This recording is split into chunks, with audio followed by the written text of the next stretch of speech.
Kalau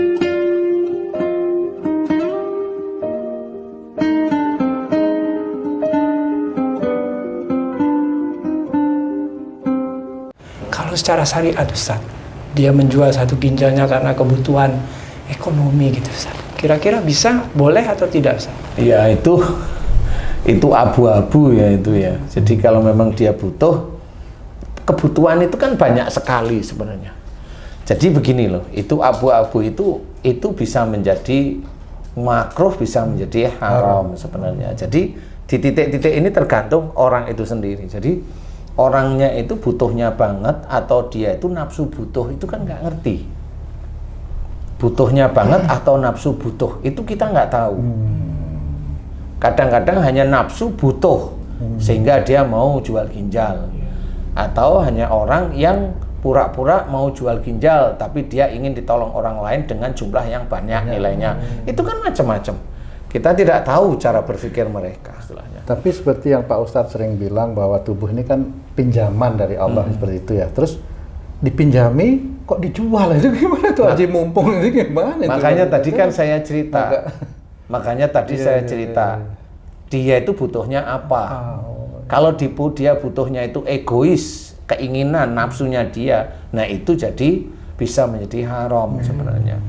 Jadi kalau dia butuh, cobalah cari jalan yang lain. Nah, jadi berusaha untuk tidak melukai tubuh yang dipinjamkan Allah Ta'ala pada kita. Gagal ginjal umpamanya, ginjalnya rusak. Coba kita runut. Biasanya orang yang kena gagal ginjal itu dia sering menyimpan marah.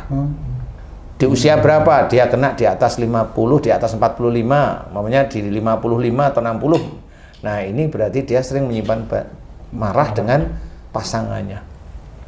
Kalau dia kena di bawah 45, dia sering menyimpan marah dengan orang tuanya. Itu aja kuncinya.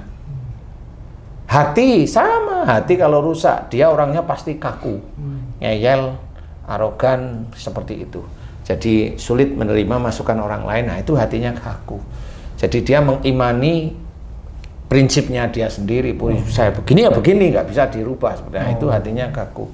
Nah, itu nantinya bisa aja kena sirosis, atau kanker hati dan sebagainya seperti itu. Nah, inilah yang harus kita benahi itu di titik orang yang sakit.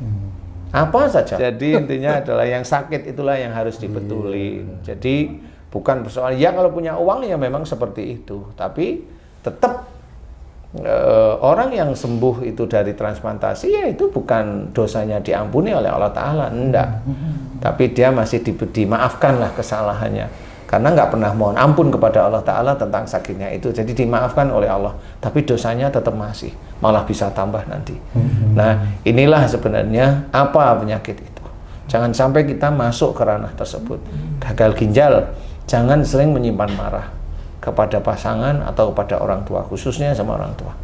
Kalau orang tua jengkelin nggak apa-apa. Namanya orang tua kita kan gitu. Iya. Wong kita juga sudah hidup gede aja. Coba kalau dulu orang tua itu jengkel melihat kita bayi kan dibanting kita. Serem banget. Loh, iya kan gitu ya. Coba udah gede dia jengkel sama orang tuanya kan kurang ajar namanya itu anak itu. Ya enggak lah. Janganlah kita sebagai anak itu seperti itu. Kalau orang tua jengkelin ya itu ujian yang harus dihadapi kan gitu. Bukan terus orang tuanya di unek-unek ke anu enggak perlu.